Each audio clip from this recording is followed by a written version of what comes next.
Hallihallo ihr Lieben und herzlich willkommen zu einem neuen Werner Watches YouTube-Video. Heute ein kleines Erklärvideo im weitesten Sinne. Ich möchte nämlich mit euch über die Piaget Polo reden. Ihr habt sicherlich in den vergangenen Drops gesehen, dass es ein Modell ist, was mir immer mehr ans Herz wächst. Ich habe ja auch schon ein Video darüber gemacht, wie sehr ich Golduhren in den letzten Wochen und Monaten zum Beispiel liebe. Und da ist die Piaget Polo natürlich einer der Vorreiter des letzten Jahrhunderts. Und da dachte ich mir, wird es Zeit, mal ein eigenes Video zu dieser Uhr zu machen. Viel Spaß! Viele von euch kennen die Piaget Polo sicherlich, viele von euch kennen sicherlich auch die Geschichte der Piaget Polo. Ich möchte sie also nicht allzu breit treten, aber doch ein bisschen was darüber erzählen, denn ich glaube, die Piaget Polo ist eine der einflussreichsten Uhren der letzten Jahrzehnte oder zumindest der letzten Jahrzehnte des vergangenen Jahrhunderts. Die letzten Jahrzehnte war sie ehrlich gesagt weniger beliebt und ich freue mich sehr, dass da jetzt so eine neue Appreciation für diese Uhr kommt, nicht zuletzt durch den Re-Release der echten, der originalen Polo 79 zum 150. Jubiläum der Marke Piaget. Und ich glaube, da ist es wirklich Zeit, nun mal über diese Uhr zu reden. Der Name des Re-Releases, also der neuen Uhr, sagt ja schon vieles. Polo 79, das kommt daher, dass die Piaget Polo 1979 vorgestellt wurde. Ihr wisst alle, die 70er Jahre waren ein sehr bewegtes Jahrzehnt der Uhrenbranche. Die ersten Quarzmodelle kamen auf den Markt und tatsächlich ist auch die Piaget Polo, über das Integrated Bracelet Design rede ich gleich noch, ein Kind dieser Quarzkrise, ein Kind dieser Quarzzeiten und deswegen ist die Piaget Polo auch als Quarzuhr erstmal erschienen. Es gibt einige wenige Automatikmodelle, dazu komme ich gleich nochmal, aber sie wurde natürlich als Quarzuhr released. Sie hat am Anfang das 7P-Kaliber gehabt, einen Ultra-Thin Quarzkaliber von Piaget, was damals übrigens zwischenzeitlich zumindest mal das flachste Quarzkaliber der Welt war. Piaget war damals ja absoluter Vorreiter, die waren ja auch bei der Recherche und bei dem Bau des Kaliber 21, Beta 21 kennen viele von euch, hat ja auch Patek Philippe und Co. benutzt, involviert und dass sie dann später natürlich auch ihre eigenen Manufakturquarzkaliber gemacht haben, macht nur Sinn. Dass die Piaget Polo aber auch ein Kind der 70er ist, sieht man nicht zuletzt am Integrated Bracelet Design. Die 70er Jahre, ihr wisst es alle, durch Royal Oak und Co. sind gezeichnet von Integrated Bracelet Designs und ein solches ist auch die Piaget Polo. Ich finde, die Piaget Polo hat es sogar sehr, sehr gut hinbekommen und hangelt sich da tatsächlich auch ein wenig an diesem Slogan von Cartier lang, dass sie eben keine Armbanduhren, sondern Uhrenarmbänder bauen. Denn genau das ist die Piaget Polo. Es ist ein Armband mit einer Uhr und auf die Spitze getrieben wurde das dann natürlich von der CAF, also von der rechteckigen, von der Square Polo mit dem Spitznamen CAF. Ihr kennt sie aus vergangenen Videos und so weiter. Eine rechteckige Piaget Polo, die wirklich mehr nach einem Armband als nach einer Uhr aussieht, ja, aber trotzdem die Zeit anzeigt. Die Polo wurde dann also 1979 vorgestellt. Der Name kommt übrigens tatsächlich daher, dass Piaget damals der Sponsor des Polo World Cups war. Der Name passt also und gibt der Uhr auch so ein bisschen vor, was sie war, nämlich sporty, chic, also so ein bisschen die sportliche Variante, eine High-End Golduhr zu tragen. Die Polo gab es dann in mannigfaltigen Varianten. Wichtig hervorzuheben sind vor allem die zwei Gehäuseformen. Es gab zum einen die runde Polo und dann gab es auch noch die rechteckige Polo, über die ich gerade schon geredet hatte, die CAF, also die Square Polo.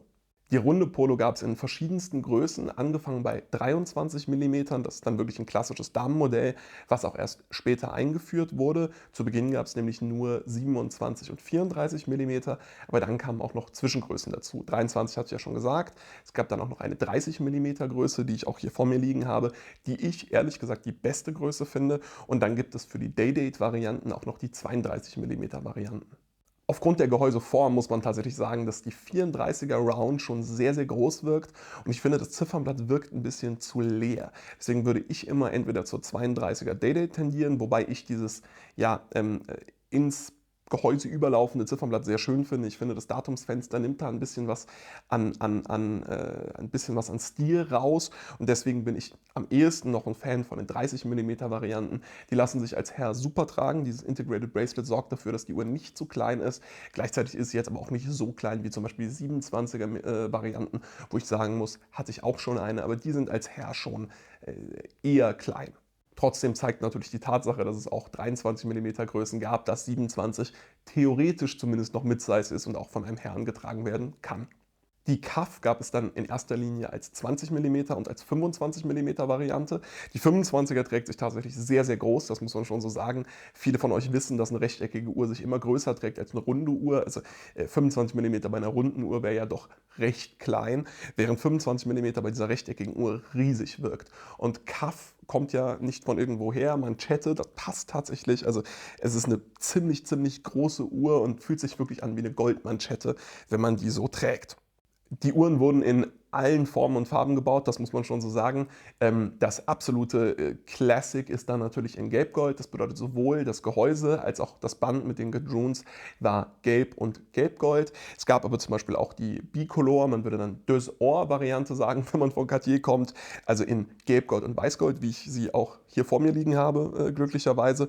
Und dann gab es aber natürlich auch ganz verrückte Varianten. Es gab Vollgelbgold, Vollweißgold. Es gab zum Beispiel auch Weißgold mit Gelbgold Gadroons, also nochmal ein bisschen abgefahrener, was diese Deux Or Optik angeht. Es gab verschiedenste Ziffernblätter. Es gibt zum Beispiel auch ein Onyx-Blatt, davon habe ich sogar aktuell eines da. Es gab Laps Lazuli Ziffernblätter, heute wahnsinnig gefragt. Ich habe sogar schon welche mit Mother of Pearl, also Perlmutt Ziffernblättern gesehen. Also ihr seht, Piaget hat sich da ganz weit aus dem Fenster gelehnt und wirklich die verrücktesten Varianten gemacht. Natürlich gibt es sie auch allesamt mit Brillantbesatz, also man findet sie regelmäßig mit Brillanten auf den Gadroons. Es gibt aber auch solche mit Vollbesatz, es gibt solche mit Besatz nur auf dem Ziffernblatt. Also ihr merkt, da ist wirklich, da gibt es wirklich alles und da konnte man sich damals, beziehungsweise da hat sich wirklich Piaget ganz schön ausgetobt. Ich habe ja schon angesprochen, dass es auch Automatikmodelle gab. Diese sind aber wirklich wahnsinnig selten. Umso stolzer bin ich, sagen zu können, dass ich schon 2 finden durfte in den vergangenen Drops. Beide waren natürlich auch sofort verkauft.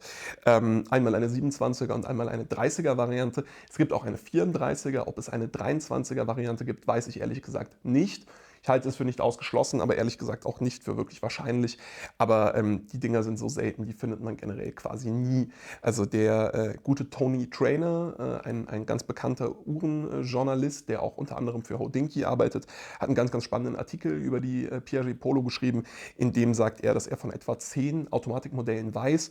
Mittlerweile sind es natürlich mehr geworden. Der Hype hat einige hervorgebracht, aber selbst jetzt wissen wir von nicht mehr als 20 oder 25 Modellen. Das ist schon brutal wenig. Vor allem natürlich, wenn man es auf die Gesamtproduktionszahlen rechnet. Man weiß es nicht. Man geht davon aus, dass die Piaget Polo etwa 4.000 bis 6.000 Mal produziert wurde und zwar modellübergreifend. Da sind alle Gehäusegrößen, da sind Day-Dates und einfach normale dabei. Da sind Cuffs sowie Rounds dabei, also da sind alle Varianten dabei und da sind 4.000 bis 6.000 wirklich nicht viel. Trotzdem könnte man ja argumentieren, dass 4.000 bis 6.000 Uhren immer noch eine ganze Menge ist. Und ehrlich gesagt würde ich dem auch zustimmen. Es gibt aber einen ganz, ganz wichtigen Faktor. Auch den hat übrigens Tony Trainer in seinem ganz, ganz spannenden Artikel, ihr solltet ihn euch alle mal ansehen, genannt. Und zwar, diese Uhren, die Piaget Polos, haben ein unfassbares Goldgewicht.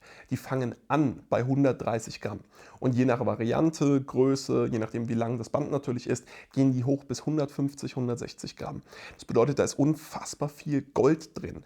Man hat ein relativ leichtes Quarzwerk, das bedeutet, das Quarzwerk, was man dann abziehen müsste, ist nicht schwer und selbst die Ziffernblätter sind ja meistens massiv gelbgold. Das bedeutet, die Uhren wurden ganz, ganz oft eingeschmolzen. Ich meine, bis vor 1 oder 2 Jahren wollte kein Mensch Piaget Polos kaufen. Das ging eigentlich schon in den 90ern los, wenn man mal ehrlich ist, also Mitte bis späte 90er, bis dann Ende der 2010er, Anfang der 2020er Jahre. Das heißt, für 20, 25 Jahre wollte kein Mensch Piaget Polos haben. Und das hat dazu geführt, dass sie bei oder knapp über Goldwert gehandelt wurden und somit hat es sich oftmals eher rentiert für Privatverkäufer, für Händler oder wie auch immer, die Uhren einfach einzuschmelzen. Und das tut mir wahnsinnig weh, aber es ist auch regelmäßig passiert. Also wenn ich mit Goldankäufern, Goldhändlern und wie auch immer rede, dann sagen mir wirklich fast alle, dass sie in den vergangenen Jahren regelmäßig Piaget Polos eingeschmolzen haben. Und wenn man sich jetzt überlegt, wie viele von diesen Modellen in den vergangenen Jahren und Jahrzehnten eingeschmolzen wurden, dann ist die Nummer an noch verfügbaren oder die Zahl an noch verfügbaren Piaget Polos vermutlich deutlich unter dem, was mal produziert wurde. Ich würde so weit gehen und mich so weit aus dem Fenster lehnen zu sagen, dass es wahrscheinlich bei unter 50% der Modelle lag, die mal gebaut wurden. Und dann reden wir nur noch von 2.000 bis 3.000 Modellen, die es so auf dem Markt gibt oder die theoretisch dem Markt zugänglich wären. Und das ist dann wirklich eine sehr, sehr geringe Zahl. Vor allem, wenn man jetzt sich quasi umschwenkt und überlegt, wie viele davon beispielsweise jetzt Herrenmodelle sind, Kaff sind, runde Modelle sind, dann kann man ja quasi runterrechnen, wie viele pro Modell noch übrig sind. Und da reden wir teilweise nur von zweistelligen Zahlen.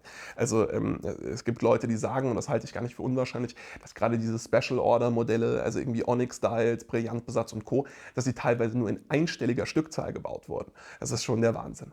Das Spannende ist aber, dass sich diese Modelle immer noch gar nicht so weit weg von eben diesem Goldpreis befinden. Und das muss man sagen, ist schon was ganz, ganz Besonderes. Denn zum einen hat man einen Rückfallpunkt, das heißt, wenn die Modelle wirklich brutal im Wert fallen würden oder das Interesse sinkt oder es zu anderen Verwerfungen kommt, dann hat man immer den Goldwert. Das ist natürlich schon schön.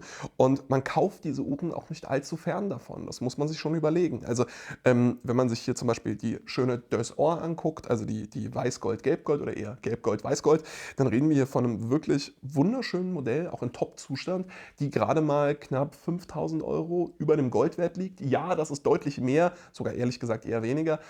Ja, das ist mehr als noch vor einem Jahr, aber es ist immer noch ein absolut valider Kurs. Und wenn man das jetzt zum Beispiel mal mit einer Rolex Day-Date 1803 oder sogar mit einer Santos Or Massif vergleicht, dann muss man schon sagen, dass gemessen am Goldwert diese Modelle noch echt fair bepreist sind. Das gilt übrigens auch so. Also ich bin auch so der Meinung, dass die Piaget Polos fast noch ein Mühe zu günstig sind. Auf der anderen Seite werdet ihr jetzt alle sagen, ja, ich habe ja auch Interesse daran, dass die Leute der Meinung sind, dass sie zu günstig ist. Aber ich finde wirklich, dass wenn man sich überlegt, wir haben ja eine der prestigereichsten Golduhren des vergangenen Jahrhunderts, zumindest der zweiten Hälfte des vergangenen Jahrhunderts, und die Uhren kosten regelmäßig nur knapp fünfstellig, dann ist das schon wirklich preis-leistungstechnisch sehr, sehr interessant. Außerdem muss man wirklich nochmal betonen, ich hatte es anfangs schon gesagt, dass die Kaliber von Piaget, egal ob die Kaliber in den Automatikmodellen oder die 7P-Kaliber in den Quarzmodellen, wirklich hochwertigste Manufakturkaliber sind. Das sind keine zugekauften Werke, sondern es sind allesamt Manufakturkaliber, die Piaget übrigens ja auch regelmäßig verkauft hat. Also Piaget-Werke findet man in allen möglichen Uhren. Die findet man in Vacherons, die findet man in Audemars. Also es ist schon sehr, sehr spannend, wie gut Piaget damals im Werksbau war.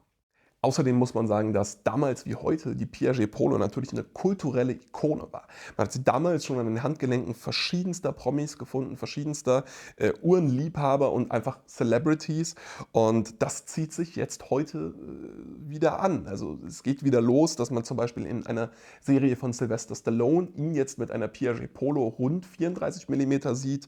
Ein ganz bekannter Shot, der ist vor nicht allzu langer Zeit viral gegangen, von Michael B. Jordan, einem ganz bekannten Schauspieler, der eine Kaff trug. Also die Uhren gehen momentan wieder so ein bisschen viral, die Uhren werden wieder von Promis getragen und das macht Sinn. Die Uhr war damals schon kulturell super relevant und wird es gerade wieder.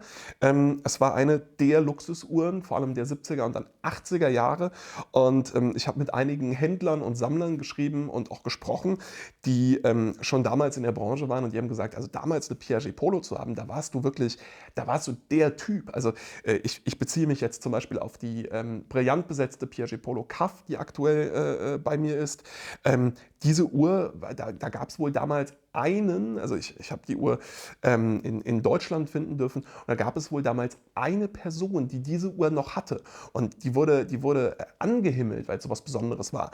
Man muss sich auch mal zu Gemüte führen, wie teuer die damals waren. Also wenn man sozusagen den Listenpreis umrechnet auf heute, haben diese Uhren 70.000 US-Dollar gekostet. Deswegen fand ich den Schock um den Preis des Re-Releases auch so ein bisschen, ja, nicht nachvollziehbar. Ich habe verstanden, warum die Leute geschockt waren. Klar, es wirkt erstmal verrückt. Eine Day-Date kostet 40, dann kostet eine Piaget Polo auf einmal 73.000 Euro, glaube ich. Ja, aber das haben die Dinger halt damals schon gekostet. Das war die teuerste Uhr der Welt. Also die Piaget Polo Kaff wurde tatsächlich als solche vermarktet, als die teuerste Uhr der Welt. Ja, auch damals gab es schon Patek Philippe Grand Complications und so, die waren allesamt teurer.